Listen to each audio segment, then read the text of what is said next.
क्या है कि जो मिथाइल ऑरेंज है, मिथाइल ऑरेंज और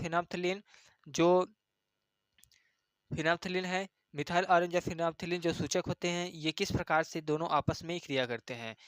तो इसमें देखिए, जो मिथाइल ऑरेंज होता है, आपको पता है कि जो ये मिथाइल ऑरेंज है, मिथाइल ऑरेंज क्या होता है, उदासीन होता है। अब मिथाइल ऑरेंज ये उदासीन होता है, उदासीन होने के कारण क्या करता है, विलयन के रंग को नारंगी बना देता है। जबकि अगर हम देखें, जब हम मिथाइल ऑरेंज को अगर अम्लीय विलयन के साथ क्रिया करा दें, जैसे अगर हम मिथाइल ऑरेंज को अम्लीय विलयन के साथ अगर हम क्रिया करा देते हैं, तो ये क्या होता है, लाल हो जाता है। अगर मिथाइल ऑरेंज को हम उदासीन के साथ क्रिया कराएंगे तो नारंगी होगा, उदासीन है। तो ये जो है मिथाइल ऑरेंज ही जो है, इसको कह सकते हैं कि जो मिथाइल ऑरेंज है नारंगी होता है। लेकिन अगर हम मिथाइल ऑरेंज को अगर अम्ल के साथ अगर हम क्रिया करा देते हैं, तो ये क्या कर देता है, इसको लाल कर देता है।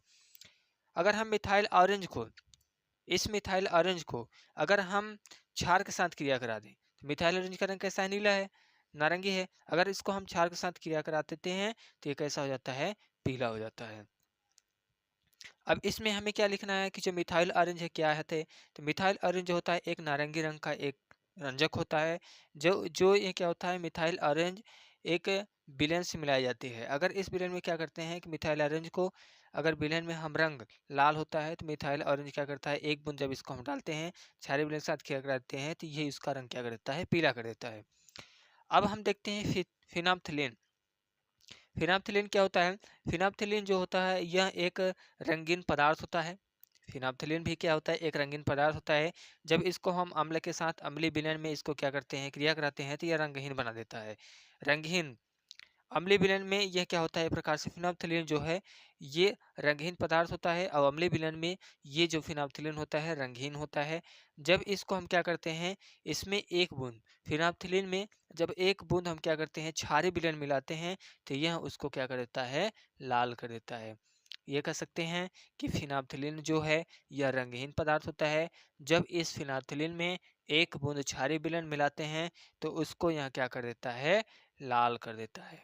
तो इस प्रकार से लिखना है कि मिथाइल ऑरेंज और फिनाप्थलीन यह किस प्रकार से दोनों आपस में क्रिया करते हैं, इसको आपको लिखना है। तो अब दूसरा क्वेश्चन देखते हैं। दूसरा क्वेश्चन इसमें आपका दिया है, उदासीनीकरण अभिक्रिया क्या है, इसके दो उदाहरण दीजिए। तो इसमें आपको क्या करना है, जो उदासीनीकरण अभिक्रिया है, ये क्वेश्चन आपका यूपी बोर्ड में 2020 में पूछा गया था। क्वेश्चन यहाँ पे मैं लिखा हूँ कि ये क्वेश्चन 2020 में पूछा गया था। ये क्वेश्चन पूछा नहीं है, लेकिन ये क्वेश्चन पूछ भी सकता है, इसलिए मैं इसको ले लिया हूँ कि ये क्वेश्चन अगर नहीं पूछा है, तो इस प्रकार से क्वेश्चन बन सकते हैं और पूछ भी सकता है, आ भी सकता है। तो इसको अभी आप नोट करके अच्छे तरीके से इसको याद कर लीजिए। इन सब के प्रश्न जो है आंसर आपको मिल भी जाएगा, बुक में भी है, या आप पढ़ भी चुके होंगे, या तो आप राजीव प्रकाशन या विद्या कुछ भी लिए हैं, तो उसमें आप टिक भी लगाते रहिए। अगर आपको लग रहा है नहीं मैं इसका आंसर बताऊं, तो आप इसमें कमेंट करके ज़रूर बताइए कि हाँ सर इसका आंसर भी आप बताते जाइए, तो मैं इसका आंसर भी लिखते जाऊँगा। अभी मैं शॉर्ट वीडियो बनाने के लिए इसका आंसर नहीं लिख रहे हैं, और मैं इसमें आपके इम्पॉर्टेंट क्वेश्चन लेके आए हैं, जिससे कि आपको ज़्यादा लंबी वीडियो ना बने और शॉर्ट वीडियो कम समय में आपके जो इम्पोर्टेंट क्वेश्चन है आपको आपकी तरह मिल जाए। तो अब इसमें क्या है, उदासीनीकरण अभिक्रिया क्या है, इसके दो उदाहरण लिखिए। तो हम क्या करेंगे कि जो उदासीनीकरण अभिक्रिया होता है, इसके दो उदाहरण लिखना है। तो पहले इसके लिए हम क्या कर सकते हैं, उदासीनीकरण अभिक्रिया कहते किसे हैं, इससे देखिए। तो हमें पता है कि अम्ल एवं क्षार जब दोनों आपस क्या करते हैं, परस्पर अभिक्रिया करते हैं, लवण प्लस जल का निर्माण करते हैं, उदासीनीकरण अभिक्रिया जिसे कहते हैं। इसे ही हम क्या कहते हैं, उदासीनीकरण अभिक्रिया करते हैं।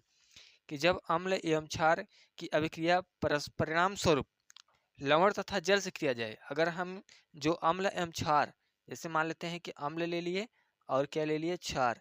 जब अम्ल और क्षार की परस्पर अभिक्रिया हम कराते हैं किसके साथ, लवण लवण प्लस जल के साथ, अगर हम अम्ल और क्षार दोनों का अभिक्रिया करा देते हैं, तो मेरा क्या बनता है, यहाँ पे उसी अभिक्रिया को ही क्या बोलते हैं, उदासीनीकरण अभिक्रिया कह सकते हैं। कि जब अम्ल एवं क्षार दोनों परस्पर आपस में अभिक्रिया करते हैं, तो लवण प्लस जल का निर्माण करते हैं, उसी को ही क्या बोलते हैं, उदासीनीकरण अभिक्रिया कहते हैं। अब इसमें आपको कह रहा है दो एग्जाम्पल दीजिए। तो जब इसमें आपका दो एग्जाम्पल देना है, तो इसमें मैं एक एग्जांपल आपको दिखा देता हूँ कि जैसे अगर मान लेते हैं कि हम सोडियम हाइड्रोक्साइड ले लिए, सोडियम हाइड्रोक्साइड यानी OH। जब हम सोडियम हाइड्रोक्साइड को किसके साथ क्रिया करा दें, तो ये क्या है, सोडियम हाइड्रोक्साइड आपका क्षार है। सोडियम हाइड्रोक्साइड क्या है, क्षार है। और यहाँ पर जो है HCl, ये क्या है, आपका अम्ल है। जब क्षार और अम्ल, यही है, जब क्षार और अम्ल, तो जब क्षार और अम्ल दोनों आपस में अभिक्रिया करते हैं, तो जब क्षार और अम्ल की दोनों में आपस में हम अभिक्रिया कराएंगे, तो यहाँ पे आपका बनेगा सोडियम क्लोराइड प्लस यहाँ पे बन जाएगा आपका जल। तो ये सोडियम क्लोराइड आपका क्या हो गया, लवण हो गया। ये सोडियम क्लोराइड क्या हो गया, लवण हो गया। और ये आपका क्या हो गया, जल हो गया। तो ये है कि जब क्षार एवं अम्ल, क्षार और अम्ल या अम्ल एवं क्षार दोनों परस्पर आपस में अभिक्रिया करते हैं, तो लवण और प्लस जल का निर्माण करते हैं। तो इसी अभिक्रिया को ही क्या बोलते हैं, उदासीनीकरण अभिक्रिया।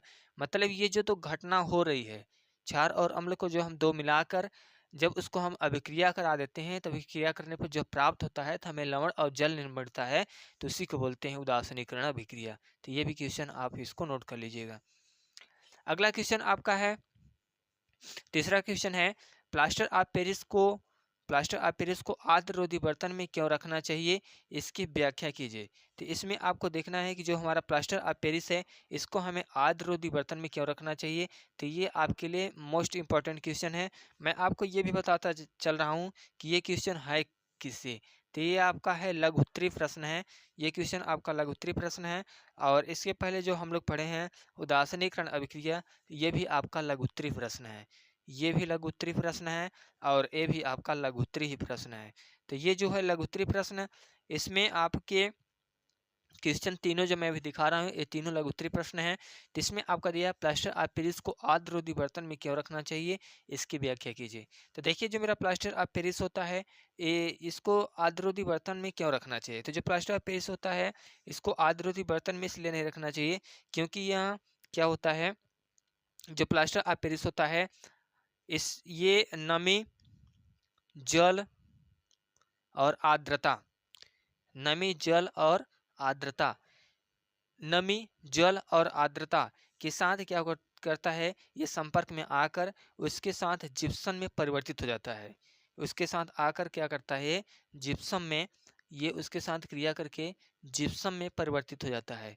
ये कह सकते हैं कि जो प्लास्टर ऑफ पेरिस होता है, कह रहा है इसको आर्द्ररोधी बर्तन में क्यों नहीं रखना चाहिए, क्यों रखना चाहिए, इसकी व्याख्या कीजिए। तो इसमें आप लिख सकते हैं कि जो प्लास्टर ऑफ पेरिस होता है, इसको आर्द्ररोधी बर्तन में इसलिए इसलिए रखना चाहिए या इसलिए रखा जाता है क्योंकि इसमें क्या होता है, नमी, जल, आर्द्रता होने के कारण इसमें क्या करता है, जिप्सम का निर्माण करता है। और ये जिप्सम में परिवर्तित हो जाता है, जिससे यहाँ क्या होता है, बहुत अधिक कठोर पदार्थ हो जाता है। आप जानते हैं कि अगर हमें जो प्लास्टर ऑफ पेरिस होता है, जैसे मान लेते हैं किसी का हाथ फ्रैक्चर हो गया, या दीवार पे जो प्लास्टर लगाते हैं, आप देखते हैं कि एक पतली परत रेत बन जाती है, बहुत चिकना होता है प्लास्टर ऑफ पेरिस, जिसको पुट्टी बोलते हैं। तो क्या काम करते हैं, मान लेते हैं हाथ आपका प्लास्टर है, इस पर लगाएंगे। लगाने के बाद क्या होता है, सूखने के बाद पूरी तरह से टाइट बन जाता है, मतलब ये सूख जाता है। सूखने के बाद आपको क्या होता है, प्लास्टर बन जाता है, इसको बोलते हैं प्लास्टर बंधा हुआ है। तो ठीक इसी प्रकार से बोल रहा है कि इसको हमें किस बर्तन में रखना चाहिए, आर्द्ररोधी बर्तन में। और क्यों रखना चाहिए, ये भी क्वेश्चन पूछ रहा है कि आर्द्ररोधी बर्तन में हम रखते हैं, लेकिन क्यों रखते हैं। इसके रखने से देखिए क्या लाभ होता है। इसके रखने से लाभ क्या होता है कि यह नमी और जल आर्द्रता के साथ में आ जाता है। और जैसे ही जल, नमी, आर्द्रता के साथ आता है, तो ये जिप्सम का निर्माण करता है। आपको पता है कि जिप्सम क्या काम करता है, उसको जमने की दर को धीमी कर देती है। कि वो जो जमने की दर होता है, वो धीरे धीरे क्या होता है, जम जाता है। जैसे आप ये भी पढ़े होंगे कि जो सीमेंट होता है, सीमेंट में भी क्या डाला जाता है, जिप्सम डाला जाता है। तो सीमेंट में जिप्सम क्यों डाला जाता है, क्योंकि जिप्सम क्या करता है कि सीमेंट के जमने दर को धीमी कर देता है। नहीं तो अगर सीमेंट जिप्सम न डाला तो इतना तेजी से जम जाएगा कि वो उपयोग में भी नहीं ला पाया जाएगा। तो ये हो गया प्लास्टर ऑफ पेरिस। तो इसको भी आप अच्छे तरीके से नोट कर लीजिएगा। अगला क्वेश्चन देखते हैं, जो इसमें है आपका चौथा क्वेश्चन। जो चौथा क्वेश्चन है, इसमें आप देख सकते हैं कि मेरा जो चौथा क्वेश्चन है, ये है आपका पीएच। पीएच की परिभाषा दीजिए तथा इसका हाइड्रोजन आयन की सांद्रता, हाइड्रोजन आयन के सांद्रण से क्या संबंध है। तो इसमें आपको क्या लिखना है, पीएच वैल्यू, जो हमारे पीएच वैल्यू होते हैं, पीएच मान जैसे होता है 7 होता है। जैसे आपको भी पता होगा कि जो पीएच वैल्यू 7 होता है, जल का उदासीन विलयन का पीएच मान क्या होता है, 7 होता है। अगर विलयन का पीएच मान 7 से अधिक होगा, 7 से अधिक होगा या 7 से कम होगा, तो क्या होगा? जब पता है आपको कि जब 7 से अधिक होगा विलयन का पीएच मान क्या होता है? क्षारीय विलयन होता है। और जब 7 से कम पीएच मान होता है तो उसको क्या बोलते हैं? अम्ल बोलते हैं। तो ये अम्लीय विलयन होता है और क्षारीय विलयन होता है। तो यही है कि जब विलयन का पीएच मान क्या होता है? 7 से कम होता है तो उसको क्या बोलते हैं? अम्लीय विलयन बोलते हैं। जब 7 से कम होगा तो अम्लीय विलयन होगा, जब 7 से अधिक होगा तो उसको क्षारीय विलयन कहते हैं। तो इसमें हाइड्रोजन आयन की सांद्रता से क्या संबंध है? तो जो मेरा हाइड्रोजन आयन है, हाइड्रोजन आयन आपको पता है कि हाइड्रोजन आयन क्या होता है? H+ आयन होता है। तो इस प्रकार से उसकी क्या करना है आपको, ये भी क्वेश्चन आपको नोट करना है और अच्छी तरीके से इसको पढ़ना है। आप यहाँ पे देख सकते हैं कि ये क्वेश्चन 2014, 16, 19, 22। अब इसमें आपको कितनी बार क्वेश्चन पूछा है? 14 में भी आया था, 16 में भी आया था, 19 में भी आया था, 22 में भी आया था। तो ये क्वेश्चन लगातार आ रहा है। तो आप उस क्वेश्चन को अपने अकॉर्डिंग एनालिसिस करिए कि जो क्वेश्चन कौन से क्वेश्चन बोर्ड में पूछ सकता है और ये क्वेश्चन आने की संभावना है, ये क्वेश्चन दे सकता है बोर्ड में। तो इस प्रकार से आपको क्वेश्चन को देखना है। जरूरी नहीं है कि जो मैं क्वेश्चन बता रहा हूँ कि क्वेश्चन सेम सेम छप जाएगा, नहीं। मैं थोड़ा अपने अकॉर्डिंग ये बताना चाहता हूँ कि बोर्ड के अकॉर्डिंग बता रहा हूँ कि क्वेश्चन देखिए बोर्ड किस प्रकार से क्वेश्चन पूछता है, उसकी पूछने की नज़रिया क्या है। तो उसके नज़रिया में हम लोग को जाना है और इसके बाद वो क्वेश्चन यहाँ पे आपको दिखा दिया हूँ। तो अगला क्वेश्चन देखते हैं कि जो आपका 5वां क्वेश्चन है वो क्या है। 5वां क्वेश्चन हम यहाँ पे लिए हैं कि क्या होता है कि जब केवल रासायनिक समीकरण लिखिए। तो इसमें क्या होगा कि यहाँ पर पूछ लिया कि क्या होता है, क्या मतलब क्या होता है। जैसे अगर हम जल में अगर हम एक बूंद तेजाब को डालें तो क्या होगा। तो जल में जैसे हम एक बूंद तेजाब डालेंगे तो उसमें क्या होगा कि जल के साथ जैसे ही एक बूंद तेजाब डालेंगे तो वो तेजाब क्या होता है? क्षारीय होता है, अम्लीय होता है। और उसके साथ क्या होगा? एक एसिड का एक उस प्रकार का सकता है, उसमें वाष्प धुआं निकलेगा। क्या होता है? जैसे अगर मान लेते हैं कि हम गाड़ी से गए, गाड़ी से जा रहे हैं। अब गाड़ी से जाने के बाद हम एक्सीडेंट हो गए या कहीं टक्कर हो गया, तो अब क्या होगा भैया? जब टक्कर हो गई तो कुछ तो चोट तो लगेगी ही। तो वही हो गया कि क्या होता है। यहाँ पर यही दिया है कि रासायनिक समीकरण कि सोडियम बाइकार्बोनेट, अगर हम सोडियम बाइकार्बोनेट को खाने के सोडा को गर्म करें, सोडियम बाई जो कार्बोनेट होता है जिसको क्या बोलते हैं कि खाने का सोडा, सोडियम बाइकार्बोनेट NaHCO3। और ये क्या होता है? खाने का सोडा होता है। इसको हम क्या करेंगे? जब हम गर्म करेंगे तो क्या होगा, इसकी आपको क्या करना है? आंसर देना है। दूसरा है विरंजक चूड़ की क्रिया तनु सल्फ्यूरिक अम्ल से होती है। अगर हम विरंजक जो चूड़ है, विरंजक चूड़ जिसको बोलते हैं calcium oxychloride, calcium oxide, calcium chloride CaOCl2, जब हम कैल्शियम ऑक्सीक्लोराइड को क्या करेंगे? विरंजक चूड़ इसी को बोलते हैं कि अगर हम तनु सल्फ्यूरिक अम्ल मतलब H2SO4, अगर हम विरंजक चूड़ की तनु सल्फ्यूरिक अम्ल H2SO4 के साथ अभिक्रिया करा देंगे तो क्या होगा। तो इसमें आपको सिर्फ रासायनिक समीकरण बस लिखना है और इसमें कुछ नहीं करना है। तो ये क्वेश्चन भी आप देख सकते हैं कि 2015, 18 और 20, 2015, 18, 20 इसमें ये क्वेश्चन पूछा है। तो इसमें और 2-4 क्वेश्चन थे, मैं इसको नहीं लिया हूँ। तो उसमें भी इस प्रकार से क्वेश्चन पूछ सकता है रासायनिक समीकरण से रिलेटेड। तो इसको भी आप अपने क्वेश्चन देख लीजिएगा। अगला जो मेरा क्वेश्चन है इसमें आपका है 6वां क्वेश्चन है। 6वां क्वेश्चन इसमें आपको दिख रहा है कि जो विरंजक चूड़ से ही है रिलेटेड, विरंजक चूड़ से क्वेश्चन है रिलेटेड है। तो ये भी क्वेश्चन आपका यहाँ पे दिया गया है कि विरंजक चूड़ ब्लीचिंग पाउडर का रासायनिक नाम और सूत्र एवं उपयोग बताइए। तो हमें क्या करना है? विरंजक चूड़ का सूत्र पता है, कैल्शियम ऑक्सीक्लोराइड CaOCl2, प्लस इसके रासायनिक नाम भी बताना है। विरंजक चूड़ का रासायनिक नाम क्या होता है? कैल्शियम ऑक्सीक्लोराइड होता है। और तथा इसका उपयोग भी बताना है कि विरंजक चूड़ का उपयोग हम कहाँ पे करते हैं। तो ये भी क्वेश्चन आप देख सकते हैं कि 2013, 17, 20, 18, 15। तो ये क्वेश्चन 13 में पूछा है, 15 में भी पूछा है, 17 में भी पूछा है, 18 में भी पूछा है, 20 में पूछा है। तो अब देखिए इस प्रकार से क्वेश्चन आप देख सकते हैं कि ये क्वेश्चन अगर पूछा है तो बोर्ड में भी आ सकता है। तो इस क्वेश्चन को भी आप अच्छी तरीके से टिक लगा लीजिए अपने कॉपी में और नोट भी करते जाइए क्वेश्चन को जो आपको क्वेश्चन मिले। तो ये भी क्वेश्चन देखिए, यहाँ पे अगर हम देखें तो ये क्वेश्चन आपके लिए एकदम मोस्ट इम्पॉर्टेंट है। और ये भी क्वेश्चन जो है ये भी आपके लिए एकदम मोस्ट इम्पॉर्टेंट क्वेश्चन है। ये तो एकदम मोस्ट है भैया, इसको छोड़ना नहीं है। ये सब जितने हम क्वेश्चन लगा रहे हैं कोई भी क्वेश्चन छोड़ना नहीं है, कॉपी में टिक लगाइए। और मैं ज़्यादा क्वेश्चन लेके भी नहीं आया हूँ, एक चैप्टर से मात्र क्वेश्चन अगर मेरा होगा तो 8 या 9 क्वेश्चन होगा, इसके ऊपर कोई क्वेश्चन नहीं है एक चैप्टर से। अब आपको भी पता है कि केमिस्ट्री में टोटल शायद 5 या 6 चैप्टर है, 5 चैप्टर है केमिस्ट्री में। तो 5 चैप्टर अगर केमिस्ट्री में आपके हैं तो ऐसा नहीं है कि एक चैप्टर से ही 20 नंबर का क्वेश्चन आ जाएगा या 7 नंबर 8 नंबर क्वेश्चन आएगा। तो सब डिवाइड भी होगा कि कितने कितने नंबर के आएंगे। अब 5 चैप्टर है तो आप ऐसे ही लगाइए, 7 पंचे 35। अगर एक चैप्टर से 7 नंबर का क्वेश्चन आएगा तो 35 हो गया। तो कभी भी ऐसा नहीं कर सकता है। कोई क्वेश्चन से कोई चैप्टर से 5 नंबर का भी क्वेश्चन दे सकता है, कोई चैप्टर से 4 नंबर का भी क्वेश्चन दे सकता है, कोई से 7 का भी दे सकता है, कोई से 12 से भी। तो ये अपना अकॉर्डिंग को क्वेश्चन बना सकता है। जिसमें दिया है बेकिंग पाउडर, खाने का सोडा, जिसको बोलते हैं बेकिंग पाउडर, खाने का सोडा जो होता है, इसका रासायनिक नाम लिखिए भैया। बेकिंग सोडा जो खाने का सोडा है उसका रासायनिक नाम लिखिए। और अणुसूत्र क्या होता है ये भी लिखना है, बेकिंग पाउडर का अणुसूत्र भी लिखना है। इसके बनाने की विधि हम 2 भौतिक गुण तथा 2 रासायनिक गुण की समीकरण देते हुए लिखिए। ये क्वेश्चन आपका शायद 7 नंबर का क्वेश्चन है। ये 7 नंबर का क्वेश्चन है। तो 7 नंबर का ये भी क्वेश्चन है, 7 नंबर का शायद ये भी क्वेश्चन है। तो इन दोनों को आप अच्छे तरीके से पढ़िए। ये 7 नंबर का क्वेश्चन है, इसको आप नोट करिए। इसके बाद बेकिंग पाउडर, देखिए अगर आप यहाँ से बेकिंग पाउडर और व्यंजक चूर्ण दोनों को पढ़ लेते हैं तो आपका ये क्वेश्चन जो दिया है लघुत्तरी में जो होगा ये क्वेश्चन आपका हो जाएगा। तो इसलिए मैं बोल रहा हूँ कि अगर आपका विस्तृत तैयार है तो लघुत्तरी तो अति जो होगा छोटा क्वेश्चन होगा वो आपका एकदम सरलता से हल हो जाएगा। तो ये भी क्वेश्चन आपका देखिए 2015, फिर 15 में 2 बार आया है। 15 में 2015 में ये मुझसे शायद यहाँ मिस्टेक हो गया है। 2015 में आया है, 2016 में भी आया है, 17 में, 18 में, 19, 20, 22। आप सोचिए कि ये क्वेश्चन लगातार पूछा है।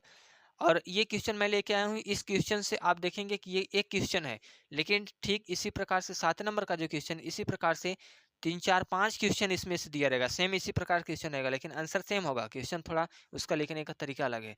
तो बेकिंग पाउडर भी दिया होगा, जिससे किसी ने पूछ ले बेकिंग पाउडर का रासायनिक समीकरण तथा उसका बनाने की विधि का सचित्र वर्णन कीजिए। या किसी ने पूछ लिया बेकिंग पाउडर के का रासायनिक नाम तथा खाने की बनाने की रासायनिक नाम तथा उसके बनाने की विधि का वर्णन कीजिए। और 2 रासायनिक विधि और 2 रासायनिक समीकरण और भौतिक गुण और रासायनिक समीकरण, ये दोनों को क्या करना है उसका आंसर दीजिए। तो इस प्रकार से ये क्वेश्चन आप इसको भी नोट कर लीजिए। तो ये भी क्वेश्चन आपके लिए दे इम्पोर्टेंट है। अब अगला क्वेश्चन देखते हैं। अगला क्वेश्चन आपका है 8वां नंबर है, ये लास्ट क्वेश्चन है। इसमें दिया है प्लास्टर ऑफ पेरिस किसे कहते हैं, बनाने की विधि तथा गुण व उपयोग बताइए। तो देखिए यहाँ पे आपका आ गया है प्लास्टर ऑफ पेरिस। इसके पहले अभी हमने थोड़ा सा इसके बारे में बताया है। तो ये भी क्वेश्चन आपका 7 नंबर का है। प्लास्टर ऑफ पेरिस से ये क्वेश्चन 7 नंबर का है। तो अब आपको बताना है कि प्लास्टर ऑफ पेरिस बनता कैसे है। जैसे मैं छोटा छोटा चीज़ बता रहा हूँ। जैसे मान लेते हैं कि जब आपको क्या करते हैं, आटा को गूंथते हैं। आटा को गूंथते हैं तो सबसे पहले आटा लेते हैं, आटा में क्या करते हैं, पानी डालते हैं। पानी डालने के बाद क्या होता है, आटा को गूंथते हैं। तो आप देखते हैं कि धीरे धीरे जब मैंने आटा गूंथना स्टार्ट किया था तो उतने समय आटे में थोड़ा लिसाहट कम रहती है, जिसको बोलते हैं चिपचिपाहट। जैसे ही आटे को अगर हम सान देते हैं, पूरी तरह से गूंथ देते हैं, तो उसमें थोड़ा थोड़ा क्या होता है, लिसाहट आती है। वो आटा थोड़ी हल्का क्या होता है, फूलने टाइप में दिखती है कि अगर उसको 1-2 बार पतला अगर रोटी बनाए तो क्या होता है, पटक से फूलता है।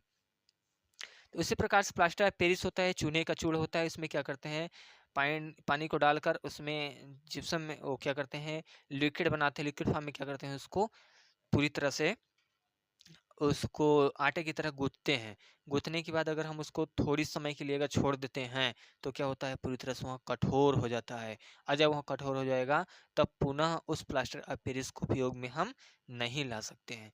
तो यहाँ पे आपको क्या करना है कि प्लास्टर ऑफ पेरिस किसे कहते हैं, तो प्लास्टर ऑफ पेरिस किसे कहते हैं उसकी परिभाषा देना है आपको। फिर इसके बाद कह रहा है कि बनाने की विधि, अब वो किस प्रकार से उसको हम बनाते हैं। तो जो मेरा प्लास्टर ऑफ पेरिस होता है उसको हम किस प्रकार से बनाते हैं, उसका गुण भी लिखना है और उपयोग भी बताना है। बनाने की विधि का गुण मतलब किस प्रकार से उसको हम बनाते हैं और वो कहाँ कहाँ उपयोग होता है। प्लास्टर ऑफ पेरिस को हम किस प्रकार से कहाँ कहाँ उपयोग करते हैं तो वो भी लिखना है। तो ये क्वेश्चन आप देख सकते हैं कि 2019, 18, 20 और 22 ये क्वेश्चन आपका 4 बार बोर्ड में पूछा है। 19 में भी आया है, 18 में भी आया है, 20 में भी आया है, 22 में भी आया है। तो ये क्वेश्चन भी आपके लिए द मोस्ट इम्पोर्टेंट है। ये क्वेश्चन आपका इम्पोर्टेंट है। इसके बाद दोस्तों